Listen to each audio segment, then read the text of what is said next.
اور پھر وہ صرف پہلا اور آخری لیکچر نہیں تھا، یکے بعد دیگرے وہ اس کا ہر لیکچر اٹینڈ کرتی رہی۔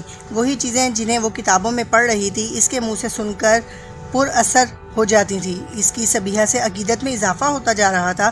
صبیحہ نے اسے یہ نہیں بتایا تھا کہ وہ اس کے عقیدے کے بارے میں جانتی تھی، مگر امامہ کو اس کے پاس آتے ہوئے 2 ماہ ہوئے تھے جب صبیحہ نے ختم نبوت پر ایک لیکچر دیا۔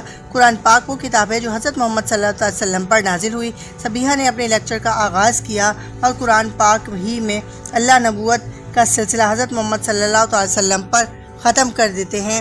وہ کسی دوسرے نبی کی کوئی گنجائش باقی نہیں رکھتے۔ اگر کسی نبی یعنی حضرت عیسیٰ علیہ السلام کے دوبارہ نزول ہونے کا ذکر ہے بھی تو وہ بھی ایک نئے نبی کی شکل میں نہیں ہے، بلکہ ایک ایسے نبی کا دوبارہ نزول ہے جن پر نبوت حضرت محمد صلی اللہ علیہ وسلم سے بہت پہلے نازل کر دی گئی تھی، اور جن کا دوبارہ نزول ان کی اپنی امت کے لیے نہیں بلکہ حضرت محمد صلی اللہ علیہ وسلم کی امت کے لیے ہی ہوگا، اور آخری نبی حضرت محمد صلی اللہ علیہ وسلم ہی رہیں گے۔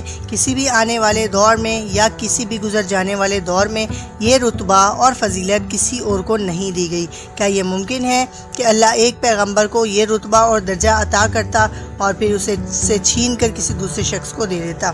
قرآن پاک میں اللہ تعالیٰ فرماتا ہے، بعد میں اللہ سے بڑھ کر سچا کون ہے؟ تو کیا یہ ممکن بات ہے کہ وہ اپنی بات کو خود ہی رد کر دیتا اور پھر اللہ اس بات کی گواہی حضرت محمد صلی اللہ علیہ وسلم خود دیتے ہیں کہ ہاں وہ اللہ کے آخری رسول صلی اللہ علیہ وسلم ہیں اور ان کے بعد دوبارہ کوئی نبی نہیں آئے گا؟ تو پھر کیا ہمارے لیے کسی طور پر یہ جائز اور مناسب ہے کہ ہم کسی دوسرے شخص کے نبوت کے دعوے پر غور تک کریں؟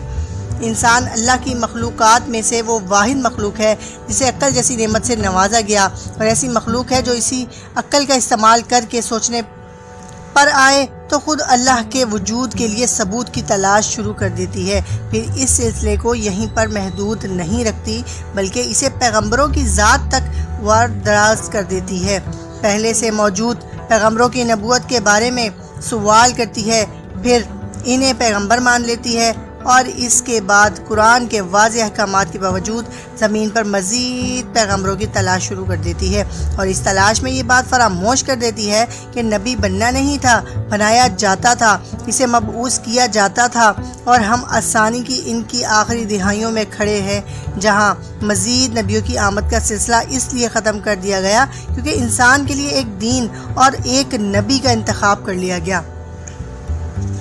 اب کسی نئے عقیدے کی ضرورت نہیں بلکہ صرف تقلید کی ہے، صرف تقلید یعنی پریکٹس اس ایک آخری اور مکمل دین کے لیے جسے پیغمبر اسلام حضرت محمد صلی اللہ علیہ وسلم پر ختم کر دیا گیا۔ اب ہر وہ شخص خسارے میں رہے گا جو دین کی رسی کو مضبوطی سے تھامنے کے بجائے تفکرے کی راہ اختیار کرے گا۔ اگر ہماری اعلیٰ تعلیم اور ہمارا شعور ہمیں دین کے بارے میں صحیح اور غلط کی تمیز نہیں دے سکتے تو پھر ہم اور اس میں جانور میں کوئی فرق نہیں، جو سبز تازہ گھاس کے ایک گھٹے کے پیچھے کہیں بھی جا سکتا ہے اس بات کی پرواہ کیے بغیر کہ اس کا ریوڑ کہاں ہے۔ 40 منٹ کے اس لیکچر میں صبیحہ نے کسی اور غلط عقیدے یا فرقے کا ذکر نہیں کیا تھا۔ اس نے جو کچھ کہا تھا بلا واسطہ کہا تھا، صرف ایک چیز بلا واسطہ کہی تھی اور وہ حضرت محمد صلی اللہ علیہ وسلم کی ختم نبوت کا اقرار تھا۔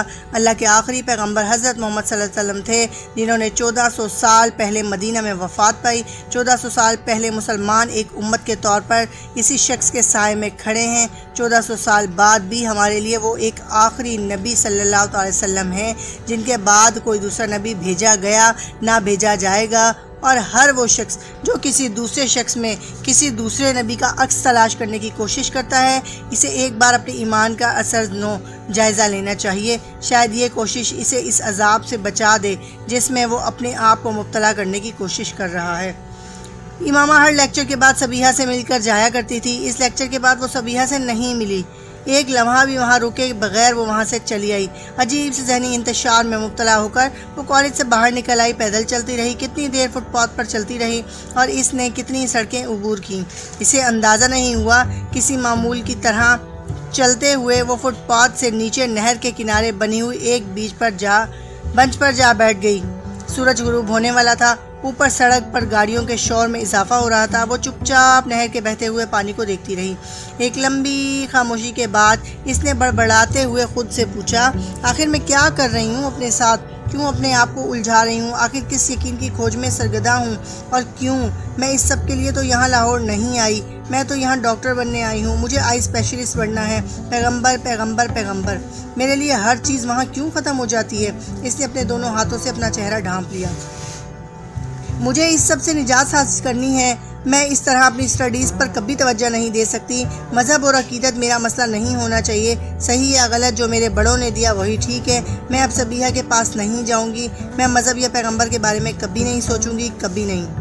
وہاں بیٹھے بیٹھے اس نے طے کیا تھا، رات کو 8 بجے وہ واپس آئی تو جویریہ اور رابعہ کچھ فکر مند سی تھیں، بس ایسے ہی مارکیٹ چلی گئی تھی۔ اس نے ستے ہوئے چہرے کے ساتھ انہیں بتایا، ارے امامہ، تم تو بہت عرصے کے بعد آئی ہو، آخر آنا کیوں چھوڑ دیا تم نے؟ بہت دنوں کے بعد ایک بار پھر صبیحہ کے پاس پہنچ گئی تھی۔ صبیحہ کا لیکچر شروع ہونے ہی والا تھا۔ مجھے آپ سے کچھ باتیں کرنی ہیں، آپ اپنا لیکچر ختم کر لیں، میں باہر بیٹھ کر آپ کا انتظار کر رہی ہوں۔ امامہ نے اس کی بات کا جواب دینے کی بجائے اس سے کہا، ٹھیک۔ 45 منٹ کے بعد جب صبیحہ اپنا لیکچر ختم کر کے باہر نکلی تو اس نے امامہ کو باہر کوریڈور میں ٹہلتے ہوئے پایا۔ وہ صبیحہ کے ساتھ دوبارہ اسی کمرے میں آن بیٹھی جو اب خالی تھا۔ صبیحہ خاموشی سے اس کی طرف سے بات شروع کرنے کا انتظار کر رہی تھی۔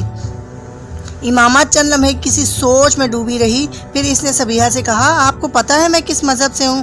ہاں میں جانتی ہوں، جویریہ نے مجھے بتایا تھا، صبیحہ نے پرسکون انداز میں کہا۔ میں آپ کو بتا نہیں سکتی کہ میں کس حد تک فرسٹریٹڈ ہوں، میرا دل چاہتا ہے میں دنیا کو چھوڑ کر کہیں بھاگ جاؤں۔ اس نے کچھ دیر بعد صبیحہ سے کہنا شروع کیا، میں اس نے دونوں ہاتھوں سے اپنا سر پکڑ لیا۔ مجھے پتہ ہے کہ اس نے ایک بار پھر اپنی بات ادھوری چھوڑ دی، پھر خاموشی۔ مگر میں اپنا مذہب نہیں چھوڑ سکتی، میں تباہ ہو جاؤں گی، میرے ماں باپ مجھے مار ڈالیں گے، میرا کیریئر، میرے خواب، سب کچھ ختم ہو جائے گا۔ میں نے تو سرے سے عبادت تک کرنا چھوڑ دی ہے، مگر پھر بھی پتہ نہیں کیوں مجھے سکون نہیں مل رہا۔ آپ میری صورتحال کو سمجھیں، مجھے لگ رہا ہے یہ سب کچھ غلط ہے اور صحیح کیا ہے مجھے معلوم نہیں۔ امامہ تم اسلام قبول کر لو۔ صبیحہ نے اس کی بات کے جواب میں صرف ایک جملہ کہا، یہ میں نہیں کر سکتی، میں آپ کو بتا رہی ہوں میں کتنے مسائل کا شکار ہو جاؤں گی۔ تو پھر تم میرے پاس کس لیے آئی ہو؟ صبیحہ نے اسی پرسکون انداز میں کہا۔ وہ اس کا منہ دیکھنے لگی، پھر اس نے بے بسی سے کہا، پتہ نہیں میں آپ کے پاس کس لیے آئی ہوں، تم صرف ایک جملہ سننے کے لیے آئی ہو جو میں نے تم سے کہا ہے۔ میں تمہیں کوئی دلیل نہیں دوں گی کیونکہ تمہیں کسی سوال کے جواب کی تلاش نہیں ہے، ہر سوال کا جواب تمہارے اندر موجود ہے، تم سب جانتی ہو، بس تمہیں اقرار کرنا ہے، ایسا ہی ہے نا؟ امامہ کی آنکھوں میں آنسو تیرنے لگے۔ مجھے لگ رہا ہے میرے پاؤں زمین سے اکھڑ چکے ہیں، میں جیسے خلا میں سفر کر رہی ہوں، اس نے بھرائی ہوئی آواز میں کہا۔ صبیحہ نے اس کی بات کا جواب نہیں دیا، وہ بسم اللہ پڑھ رہی تھی۔ امامہ گیلی آنکھوں کے ساتھ اس کا چہرہ دیکھنے لگی، کہیں کچھ بھی نظر نہیں آتا، صبیحہ کچھ بھی نہیں۔ اس نے اپنے ہاتھوں کی پشت سے اپنے آنسو کو صاف کیا۔ لا الہ الا اللہ، صبیحہ کے لب آہستہ آہستہ ہلنے لگے۔ امامہ دونوں ہاتھوں سے چہرہ ڈھانپ کر بچوں کی طرح پھوٹ پھوٹ کر رونے لگی اور روتے ہوئے صبیحہ کے پیچھے کلمے کے الفاظ دہرا رہی تھی، محمد رسول اللہ۔ امامہ نے اگلے الفاظ دہرائے، اس کی آواز بھر آئی۔ امامہ کی سمجھ میں نہیں آ رہا تھا کہ اتنا رونا کیوں آ رہا ہے، اسے کوئی پچھتاوا، کوئی افسوس نہیں تھا، مگر پھر بھی اسے اپنے آنسوؤں پر قابو پانا مشکل ہو رہا تھا۔ بہت دیر تک روتے رہنے کے بعد اس نے جب سر اٹھایا تو صبیحہ اس کے پاس ہی بیٹھی ہوئی تھی۔ امامہ گیلے چہرے کے ساتھ اسے دیکھ کر مسکرا دی۔ رابعہ اور جویریہ ایک دوسرے کا منہ دیکھ رہی تھی اور امامہ اپنے پاؤں کے انگوٹھے کے ساتھ فرش کو رگڑتے ہوئے کسی سوچ میں ڈوبی ہوئی تھی۔ تمہیں یہ سب کچھ ہمیں پہلے ہی بتا دینا چاہیے تھا۔ جویریہ نے ایک طویل وقفے کے بعد اسی خاموشی کو توڑا۔ امامہ نے سر اٹھا کر اسے دیکھا اور پرسکون انداز میں کہا، اس سے کیا ہوتا؟ کم از کم ہم تمہارے بارے میں کسی غلط فہمی کا شکار تو نہ ہوتے اور تمہاری مدد کر سکتے تھے ہم دونوں۔ امامہ سر جھٹکتے ہوئے عجیب سے انداز میں مسکرائی، اس سے کوئی خاص فرق نہیں پہنچا۔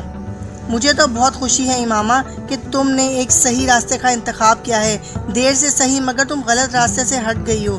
جویریہ نے اس کے پاس بیٹھے ہوئے نرم لہجے میں کہا، تم اندازہ نہیں کر سکتی کہ میں اس وقت تمہارے لیے اپنے دل میں کیا محسوس کر رہی ہوں۔ امامہ چپ چاپ اسے دیکھتی رہی۔ تمہیں اگر ہم دونوں کی طرف سے کسی بھی مدد کی ضرورت ہو تو ہچکچانا مت، تمہاری مدد کر کے ہمیں خوشی ہوگی۔ مجھے واقعی تم لوگوں کی مدد کی بہت ضرورت ہے، بہت زیادہ ضرورت ہے۔ امامہ نے کہا، میری وجہ سے اگر تم نے اپنے مذہب کی اصلیت جان کر اسے چھوڑ دیا ہے تو جویریہ کہہ رہی تھی۔ امامہ اس کا چہرہ دیکھنے لگی۔ تمہاری وجہ سے؟ اس نے جویریہ کا چہرہ دیکھتے ہوئے سوچا۔ اس کا ذہن اسے کہیں اور لے جا رہا تھا۔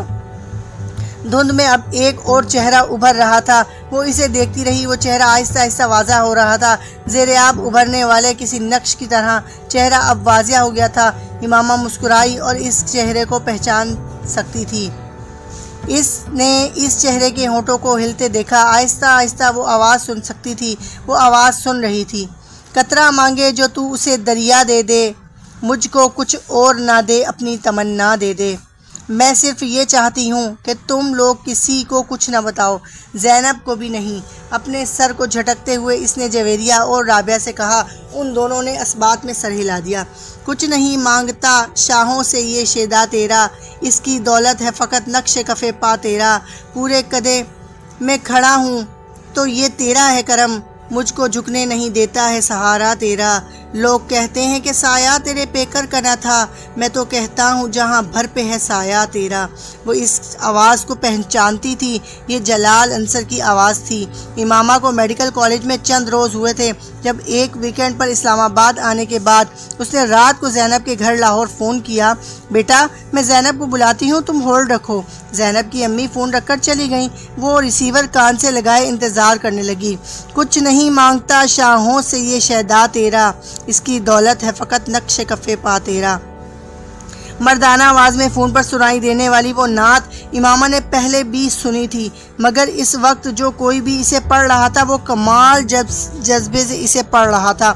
پورے قد سے کھڑا ہوں تو یہ تیرا کرم ہے کرم، مجھ کو جھکنے نہیں دیتا ہے سہارا تیرا۔ اسے اندازہ نہیں تھا کہ کسی مرد کی آواز اتنی خوبصورت ہو سکتی ہے، اس قدر خوبصورت کہ پوری دنیا میں اس آواز کی قید میں لگے۔ امامہ نے اپنا سانس روک لیا، شاید وہ سانس لینا بھول گئی۔ لوگ کہتے ہیں کہ سایہ تیرے پیکر کا نہ تھا، میں کہتا ہوں جہاں پر پہ ہے سایہ تیرا۔ انسان کی زندگی میں کچھ ساعتیں سعد ہوتی ہیں۔ شب قدر کی رات میں آنے والی اس ساتھ کی گھڑی جسے لوگ گزر جانے دیتے ہیں، صرف چند اس ساتھ کے انتظار میں ہاتھ اٹھائے اور جھولی پھیلائے بیٹھے ہوتے ہیں۔ اس ساتھ کے انتظار میں جو چلتے پانی کو روک دے اور جو رکے ہوئے پانی کو رواں کر دے، جو دل سے نکلنے والی دعا کو لبوں تک آنے سے پہلے مقدر بنا دے۔ امامہ ہاشم کی زندگی میں وہ ساتھ شب قدر کی کسی رات کو نہیں آئی تھی، نہ اس نے اس ساتھ کے لیے ہاتھ اٹھائے تھے، نہ جھولی پھیلائی تھی۔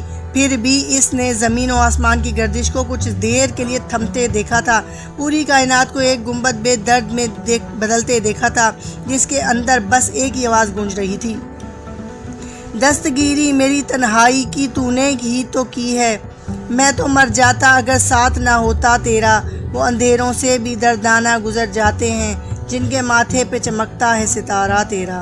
آواز بہت صاف اور واضح تھی۔ امامہ بت کی طرح ریسیور ہاتھ میں لیے بیٹھی رہی۔ ہیلو امامہ۔ دوسری طرف زینب کی آواز گونجی اور وہ آواز گم ہو گئی۔ چند لمحوں کے لیے زمین کی رکی ہوئی گردش دوبارہ بحال ہو گئی۔ ہیلو امامہ، آواز سن رہی ہو میری؟ وہ ایک جھٹکے سے ہوش کی دنیا میں واپس آئی۔ ہاں میں سن رہی ہوں، میں نے سوچا لائن کٹ گئی۔ دوسری طرف زینب نے کچھ مطمئن ہوتے ہوئے کہا، امامہ اگلے چند منٹ اس سے بات کرتی رہی، مگر اس کا دل و دماغ کہیں اور تھا۔ جلال انصر زینب کا بڑا بھائی تھا اور امامہ غائبانہ طور پر اس سے واقف تھی۔ زینب اس کی کلاس فیلو تھی۔ اس سے امامہ کا تعارف وہیں میڈیکل کالج میں ہوا تھا۔ چند ماہ میں ہی یہ تعارف اچھی خاصی دوستی میں بدل گیا۔ اس تعارف میں اسے پتہ چلا کہ وہ لوگ 4 بہن بھائی ہیں۔ جلال سب سے بڑا تھا، ہاؤس جاب کر رہا تھا۔ زینب کے والد وابڈا میں انجینئر تھے اور ان کا گھرانہ خاصا مذہبی تھا۔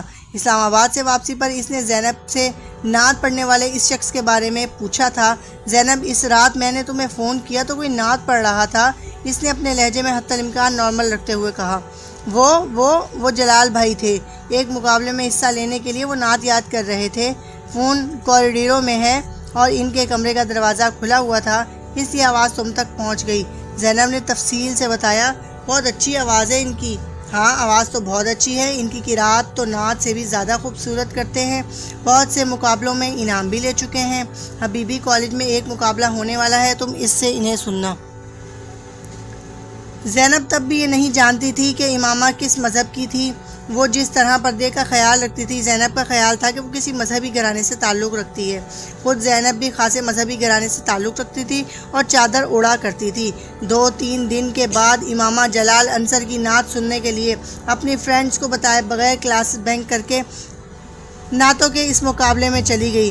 جلال انصر کو اس دن پہلی بار اس نے دیکھا تھا۔ کیمپیر نے جلال انصر کا نام پورا پکارا اور امامہ نے تیز ہوتی ہوئی دھڑکنوں کے ساتھ زینب سے مشابہت رکھنے والے عام سی صورت شکلوں اور داڑھی والے ایک 24-25 سالہ لڑکے کو اسٹیج پر چڑھتے دیکھا۔ اسٹیج پر سیڑھیاں چڑھنے سے لے کر روسٹرم کے پیچھے آ کر کھڑے ہونے تک امامہ نے ایک بار پھر اپنی نظر جلال انصر کے چہرے سے نہیں ہٹائی۔ اس نے اسے سینے پر ہاتھ باندھتے اور آنکھیں بند کرتے دیکھا۔ کچھ نہیں مانگتا شاہوں سے یہ شہدا تیرا، اس کی دولت ہے فقط نقش کفے پا تیرا۔ امامہ کو اپنے پورے وجود میں ایک لہری دوڑتی محسوس ہوئی۔ ہال میں مکمل خاموشی تھی اور صرف اس کی خوبصورت آواز گونج رہی تھی۔ وہ کسی شہزادہ معمول کی طرح بیٹھی اسے سنتی رہی۔ اس نے کب نعت ختم کی اور کب وہ اسٹیج سے اتر کر واپس ہوا، مقابلے کا نتیجہ کیا نکلا، اس کے بعد کس کس نے نعت پڑھی، کس وقت سارے اسٹوڈنٹ وہاں سے گئے اور کس وقت ہال خالی ہو گیا، امامہ کو نہیں پتہ چلا۔ بہت دیر کے بعد اسے یکدم ہوش آیا تھا۔ اس وقت اپنے ارد گرد دیکھنے پر اسے احساس ہوا کہ وہ ہال میں اکیلی بیٹھی تھی۔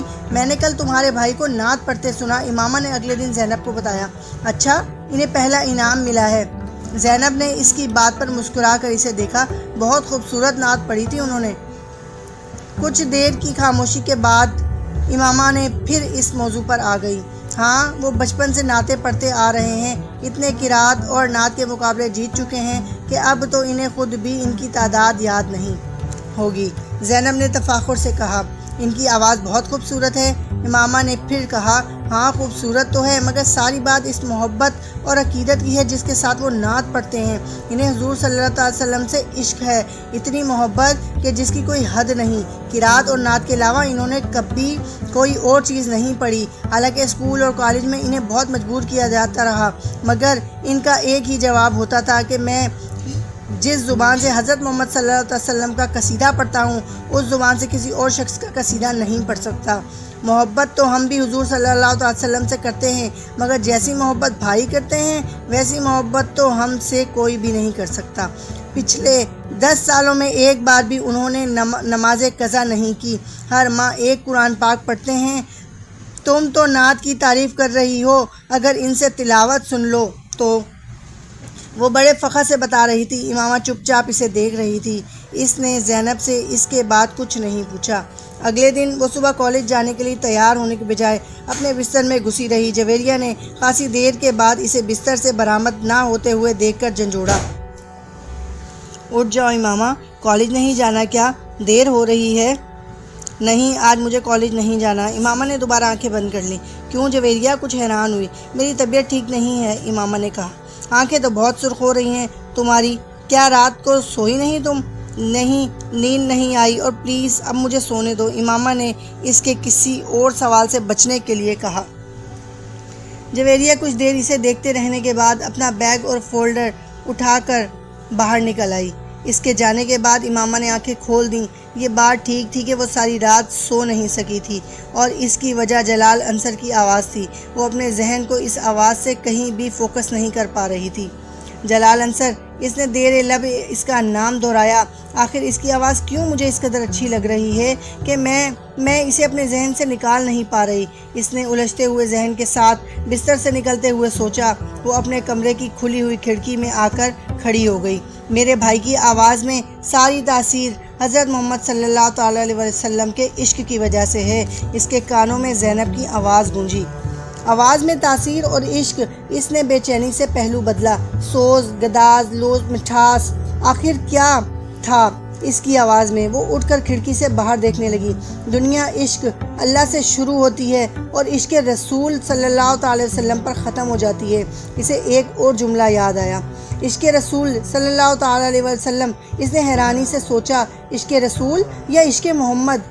یکدم اسے اپنے انداز ایک عجیب سا سناٹا اترتا محسوس ہوا۔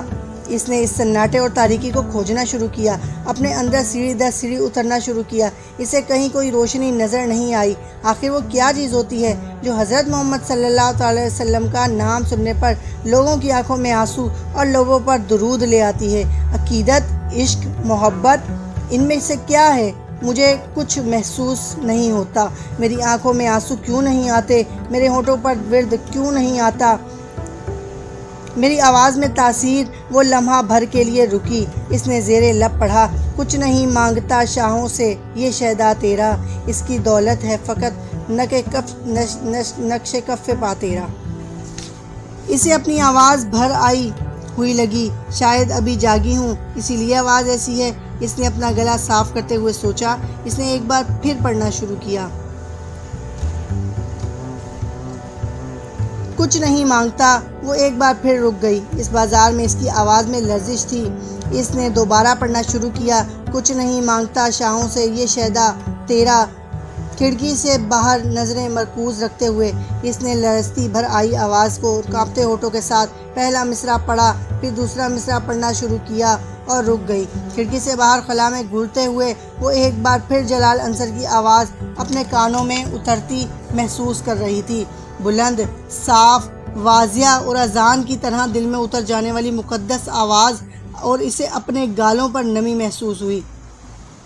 یکدم وہ اپنے ہوش و حواس میں آئی اور پتہ چلا کہ وہ رو رہی تھی۔ کچھ دیر جیسے بے یقینی کے عالم میں وہ اپنے دونوں ہاتھوں کی انگلیاں دونوں آنکھوں پر رکھے دم بخود کھڑی رہی۔